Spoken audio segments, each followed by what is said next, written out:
হত্যা মামলায় আদালতে হাজিরা দেয়া হলো না যুবলীগ কর্মীর, নিজেই হলেন খুনের শিকার। সোমবার সকালে পাবনা জেলা আদালতে একটি মামলায় হাজিরা দিতে যাওয়ার জন্য ঈশ্বরদীর রূপপুর মোড় এলাকার বাসা থেকে বের হন যুবলীগ কর্মী ওয়ালিফ হোসেন মানিক। এ সময় মুখোশধারী একদল যুবক তার উপর হামলা চালায়। এক পর্যায়ে গুলি করে ও এলোপাতাড়ি কুপিয়ে পালিয়ে যান দুর্বৃত্তরা। এতে ঘটনাস্থলে মারা যান মানিক। গুলি পড়ছে, আমার বেটার বউ কাছে মা মানিক ভাইকে অ্যাটাক করে।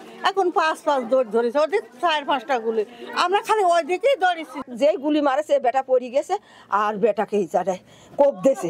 আমরা ওর কয়টা আসামে, ওর মা দে, ওর 4টে ভাই দে, ওর ফাঁসি চাই। 2023 সালে ছাত্রলীগ কর্মী মনা হত্যা মামলার প্রধান আসামি ছিলেন যুবলীগ কর্মী ওয়ালিফ হোসেন মানিক। 20 দিন আগে হাইকোর্ট থেকে জামিনে বের হন তিনি। এই ঘটনাকে কেন্দ্র করেই এ হত্যাকাণ্ড হতে পারে বলে ধারণা পুলিশের। পূর্বশত্রুতার জের ধরে এই ঘটনাটি হয়তো ঘটেছে। আমরা প্রাথমিক অনুসন্ধান এবং তদন্ত চালিয়ে যাচ্ছি।